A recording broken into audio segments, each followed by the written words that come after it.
Hi, everyone. My name is Sheridan, and I'm a part of the team here at Australia Alopecia Areata Foundation. And in today's video, we're speaking with Kay from Culvara Hair from Culvara Beach in New South Wales. And she's going to tell us about the amazing fundraiser that she did and kind of why she did it, what she learned from it, and yeah, her little story. Yeah, Kay, welcome. Hi. Thanks, Sheridan. How you going? Yeah, good. Okay, so tell us, like, from the beginning, what inspired you to do the fundraiser and just take us through your whole experience with it. Okay. Well, it's something I always wanted to experience. I'm a hairdresser and I've watched a lot of people struggle with identity and attachment to hair and become so Mm, fixated with it. So last year we actually did the shave for some guys doing a shave for a cure. And I sort of figured, there's so much awareness around shave for a cure, and we wanted to generate some awareness around issues that our clients actually face on a day-to-day basis. So that's why we chose AAAF as well.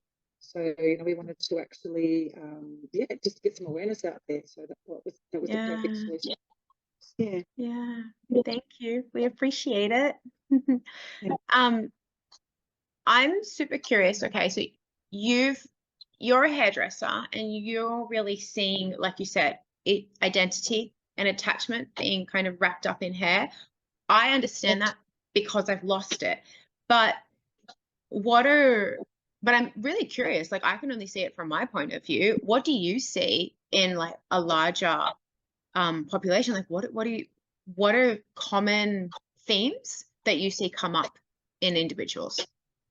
Just our sense of femininity as well. Like if we don't have a certain type of hair or are not good enough, it's another way to give ourselves a whole lot of negative worth and being hypercritical, I think, as well. There's Yeah, society, social media, the beauty industry is driving that you're not good enough. So that's the machine behind, I think, a lot of those things. But as I went into the journey leading up to it, I kept telling myself, like, I have a choice. So every time I found myself starting to, grasp onto that attachment, like people with alopecia don't have a choice. So that sort of made me realize that I put it in perspective in the scheme of things. And then leading up to the shave, I found that it wasn't anything coming from the outside influences and all to do with the way that I felt about myself and that lack of self-acceptance within me. So that was really interesting as well. So, yeah. yeah. Um, you're right. We don't have a choice so I want to take a moment and just like be with the individual who's watching this, and it sucks. We don't have a choice. It's awful. And we do have a choice as to how we respond to the fact that we don't have a choice. And so like what you're saying, Kay, when you say, when I caught myself um having those thoughts, it was helpful for you to return to the fact that you have a choice. But maybe what would be more supportive for people who have alopecia who are watching this is like you also said something really beautiful, which is that it was all coming from inside. There was nothing external that had occurred or was occurring that was telling you, oh my God, you're less feminine, you're less worthy. So I think maybe like the takeaway as someone with alopecia, it's just another reminder, oh, it's all Yeah. you get to choose. Would you agree? I would definitely agree, yes, as well. Yeah. Yeah. And I think it's having more open conversations. Like one thing hairdressers do is they love to talk. So, I think people, all that internal dialogue, it's good to hear it on the outside. So leading up to the shave and even a couple of days ago at a function I went to, people have come up to me since then saying how their lives has been touched by alopecia, either someone's friend or their cousin, aunt, uncle, whoever. So it's really Yeah. interesting opening up that conversation for people to feel safe in that environment and to actually want to talk about it more. So yeah, bless Yeah. you.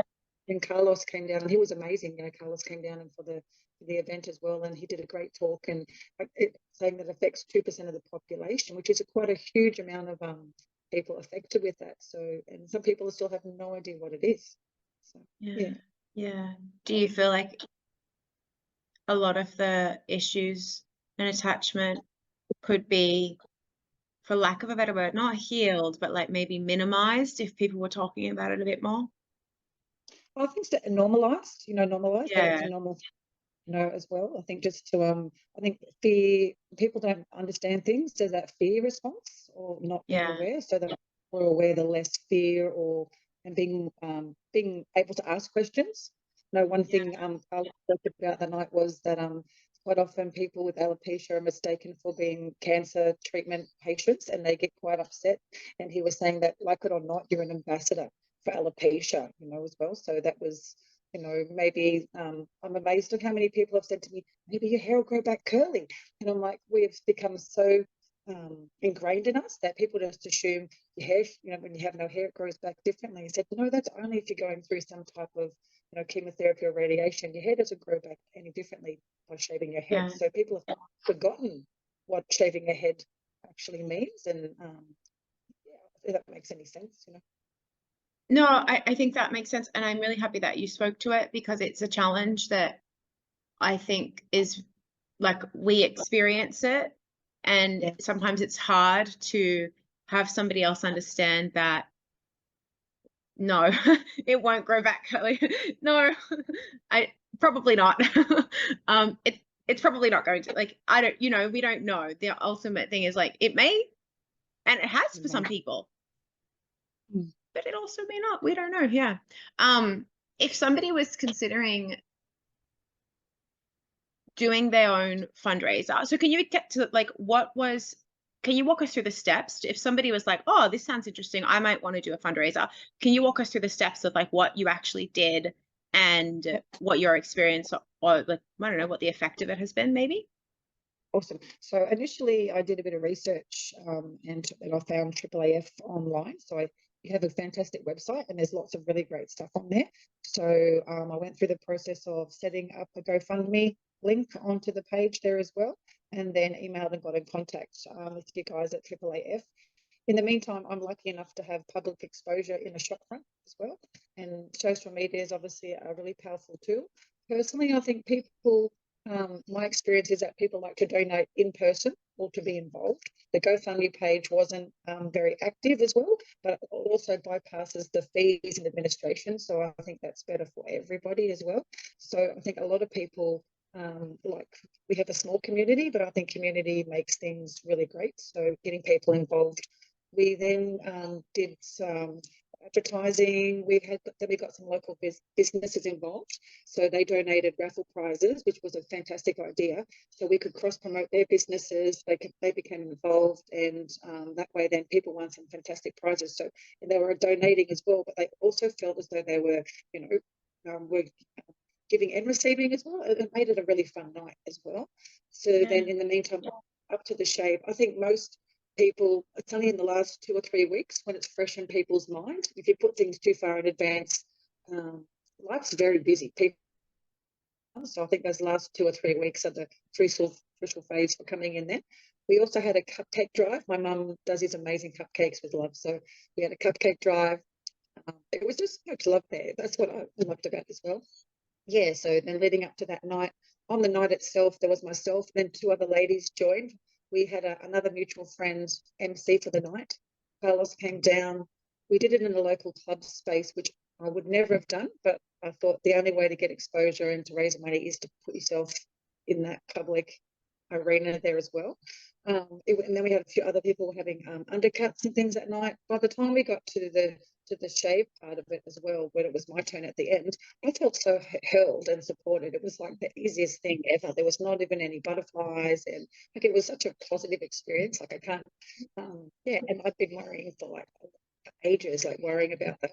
But it was actually so liberating. I can't tell you how amazing it's been since that point. Just just that letting go of so many things that don't matter. And I've actually bought wigs in preparation. I bought like 10 wigs, all different, hairdresser things. I have not put a wig on once. Yeah. Do you know what I mean as well? Yeah. So I just thought, I thought I sort of felt, I don't know, I thought I would be missing the wisdom and it just didn't feel right to put the wig on. Yeah. Yeah. Every single person that I speak to, whether they have had alopecia or they haven't, always says that have shaved their head for whatever reason, they always say, oh, it felt so liberating. It's like this big reclamation, like so awesome. Yeah, it's really, really cool. Yeah. Okay, and so it sounds like you got a lot of community, Yeah. a lot of exposure, Yeah. a lot of celebration, collaboration, like that was a whole entire thing. That's really, really good to hear. And I think, you know, if there's anyone else who's wondering, how can I do this? How can I support awareness? How can I create community and exposure for me and myself and my process? This is a really, really great example. They can just follow in your footsteps. Yeah. And it was fun, really fun. Like if something's not fun, you know, I want to do it, you know, so make it fun is my recommendation. Yeah, heartfelt. I agree. I agree. I agree. Make it fun. So, okay, on that, where can people find you? Like if they are in the New South Wales coastal area, wherever, how can they find you if they're ever wanting to visit or maybe get their hair cut or not? I don't know. Where can they find you? Right. We actually are located in Culburra Beach, so it's super, super simple. Culburra Hair at Culburra Beach as well. We're on Facebook. You can find us there as well. But yeah, that'd be great. So we're on the beautiful Jervis Bay as well. So yeah, that's how you can contact us actually as well. But we've been very welcoming. If anyone has any concerns with alopecia about coming into a salon with hairdressing as well, like we're very supportive and open and welcoming. Yeah, so you know, come on in and say hi. You know, share your story. Yeah, definitely. And let us know. Let us know when you do. Amazing. Cool. So thank you so much. You raised just under $5,000 for awareness of alopecia, and that monetary amount is only a small fraction of what you've done for the community of people living with alopecia and supporting people with alopecia. And so thank you. Awesome. Thanks. Thank you.